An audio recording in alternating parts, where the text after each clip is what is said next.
எங்கட நாட்டை சேர்ந்த முக்கியமான ஒரு 6 பேர் இப்போ கைது செய்யப்பட்டிருக்கிறார்கள். அந்த 6 பேருக்குள்ள ஒருத்தர் மிக மிக முக்கியமான ஒருத்தர். கடந்த காலங்களில் எங்கள் நாட்டுக்குள்ள பெரிய அளவில் அதிர்ச்சி ஏற்படுத்தின சம்பவங்களோட தொடர்புடைய ஒரு முக்கியமான நபர் கைது செய்யப்பட்டிருக்கிறார். அதே மாதிரி இன்னும் ஒரு சில முக்கியமான விடயங்களும் இப்போ எங்கள் நாட்டுக்குள்ள நடந்திருக்குது. அது இல்லாமல் என்னது தான் இந்த வீடியோவில் டீட்டெயிலாக பார்க்க போகிறோம். அவர் கைது செய்யப்படுறதுக்கான காரணம் என்ன, அதுக்கு பின்னால் இருக்கக்கூடிய சில முக்கியமான விஷயங்களையும் இந்த வீடியோவில் முழுமையாக பார்க்க போகிறோம். ஸோ என்ன விஷயம் தோண்டா முதலிருந்தே தெளிவாக சொல்கிறேன். அனைவருக்கும் வணக்கம். நான் உங்கள் பிகே கரிகாலன். அதனோட தெளிவாக பார்க்குறதுக்கு முதல் இந்த மாதிரியான தொடர்ச்சியான நியூஸ் சேனல் அப்டேட்ஸ் அது மாதிரி இன்ஃபார்மேட்டிவ் வீடியோஸை தொடர்ச்சியாக பார்க்கணும்னு சொன்னால் இப்போவே சப்ஸ்கிரைப் பண்ணி இந்த வெள்ளைக்கணக்கு பண்ணி ஆல் ஆப்ஷன் வச்சுக்கோங்க. அப்போ நான் அப்லோட் பண்ணுற வீடியோஸ் எல்லாமே தொடர்ச்சி உங்களுக்கு கொடுங்க நோட்டிஃபிகேஷன்ஸாக வரும். அதே மாதிரி யாராவது என்ன பர்சனலாக ஃபாலோ பண்ணி சொன்னால் இன்ஸ்டாகிராமில் போய் பிகே கரிகாலன் சர்ச் பண்ணிங்கன்னு சொன்னால் அந்த ப்ரிஃபர் மையம் மாதிரி ஃபாலோ பண்ணிக்கொள்ளுங்க. இந்த வீடியோவை லைக் பண்ணுறதுக்கு மறந்துடாங்க. வீடியோட கடைசியில் முடிஞ்ச வரைக்கும் எல்லாருக்குமே இந்த வீடியோ ஷேர் பண்ணிவிட்ருங்க. ஓகே, இந்த வருஷம் பிப்ரவரி மாதம் ஒட்டுமொத்த இலங்கையுமே ஒரு பெரிய அதிர்ச்சிக்குள்ளாகின, இலங்கைன்னு சொல்ல மட்டுமில்லை ஒட்டுமொத்த உலகத்தையுமே அதிர்ச்சிக்குள்ளாகின ஒரு முக்கியமான துப்பாக்கி சூடு சம்பவம். கொழும்பு புதுக்கடை நீதிமன்றம் 5ல் கணேமுல்ல சஞ்சீவன்ற பாதாள உளவுக்குழுவினுடைய முக்கியமான செயற்பாட்டாளர் நீதிமன்றத்துக்குள்ளே வச்சு துப்பாக்கியால் சுடப்பட்டு கொல்லப்பட்ட அந்த ஒரு சம்பவம் ஒட்டுமொத்த இலங்கையுமே அதிர்ச்சிக்குள்ளாகி இருந்தது. ஒரு இளம் வயது இருக்கக்கூடிய ஒரு நபர் லோயர் மாதிரி சட்டத்தரணி மாதிரி வேடமிட்டு புத்தகத்துக்குள்ளே துப்பாக்கியை மறைச்சி வச்சு கொண்டு போய் நீதிமன்ற வளாகத்துக்குள்ளேயே அந்த நீதிமன்ற செயற்பாடுகள் நடந்து கொண்டிருக்கும் போதே சுட்டு கொலை செய்யப்பட்ட அந்த ஒரு சம்பவம். அந்த சம்பவத்துக்கு பின்னால் அந்த துப்பாக்கி சூட மேற்கொண்ட நபர் உடனடியாக அந்த நாளிலேயே கைது செய்யப்பட்டிருந்தார். ஆனால் அதை நடத்தினது வழி நடத்தி இவரை உள்ளே கொண்டு போனதாக சொல்லப்படுற ஒரு முக்கியமான சந்தேக நபராக இஷாரா செவ்வந்தி என்ற ஒரு பெண் ஒருத்தர் தொடர்ச்சியாக தேடப்பட்டு கொண்டார்.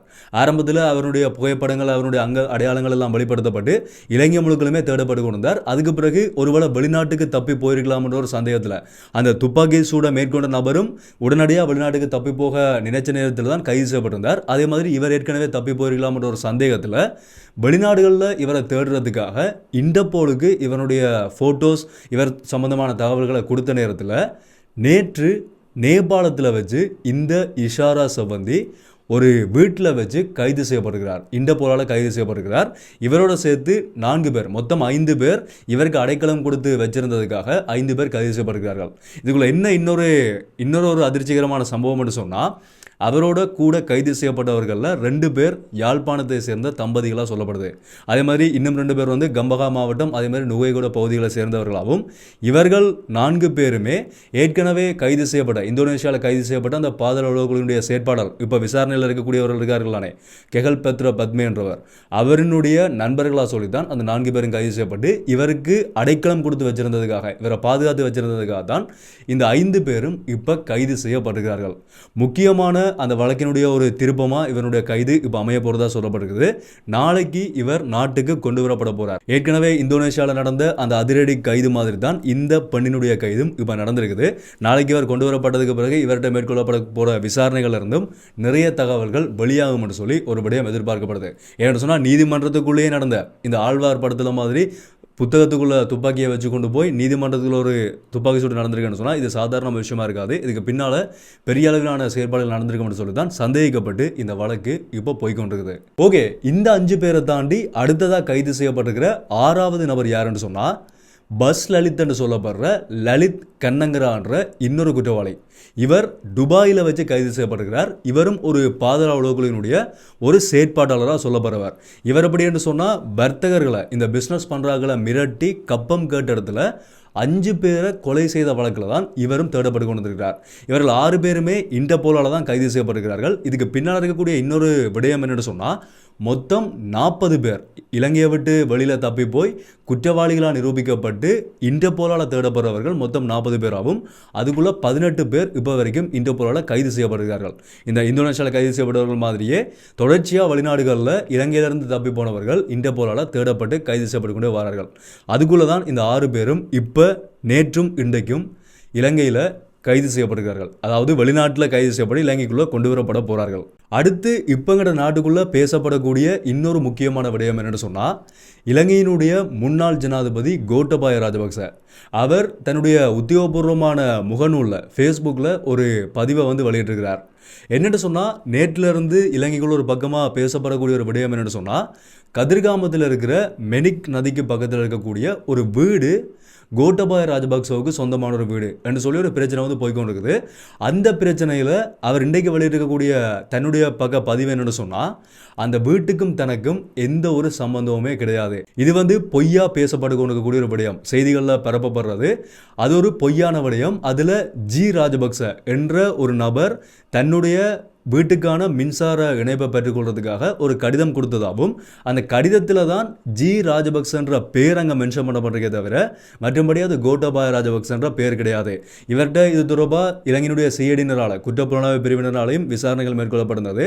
அந்த விசாரணைகளுக்கான காரணம் அந்த ஜி ராஜபக்சன்ற பேர் மட்டும்தானே தவிர மற்றும்படி அந்த வீட்டுக்கும் எனக்கும் எந்த சம்மந்தமுமே இல்லை. சொல்லப்போனால் அங்கே போய் ஒரு வீட்டை வாங்கி அதை பராமரிக்கணுன்ற அவசியமே தனக்கு இல்லைன்ற மாதிரி ஒரு விடயத்தை கோட்டபாய ராஜபக்ச சொல்லியிருக்கிறார்.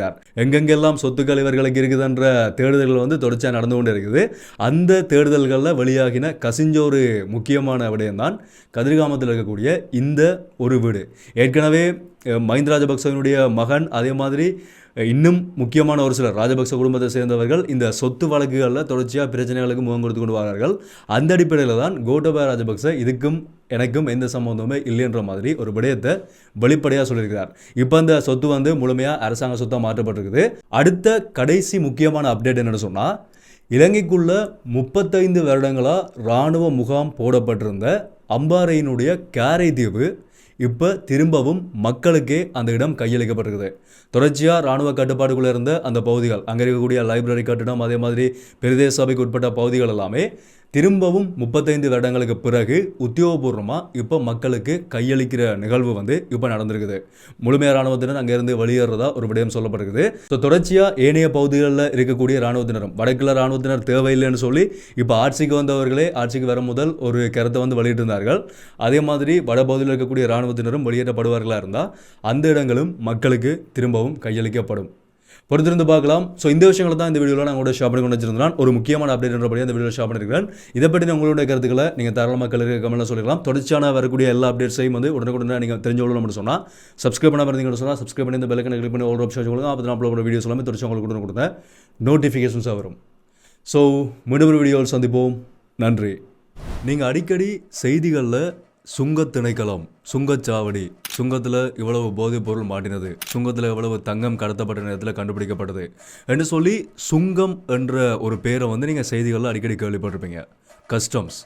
இந்த கஸ்டம்ஸ்ன்னு சொன்னால் என்ன, சுங்கத் திணைக்களம்னு சொன்னால் என்ன, இவர்களுடைய வேலைகள் என்ன, இலங்கையினுடைய ஒட்டுமொத்த வருமானத்தில் அதிகமான வருமானத்தை நாட்டுக்கு பெற்றுக் கொடுக்கக்கூடிய ஒரு திணைக்களம் தான் இந்த சுங்கத் திணைக்களம். அப்படி என்ன வேலைகள் எல்லாம் செய்கிறார்கள், எப்படிப்பட்ட கடத்தல் சம்பவங்கள் எல்லாம் இதில் நடந்திருக்குது.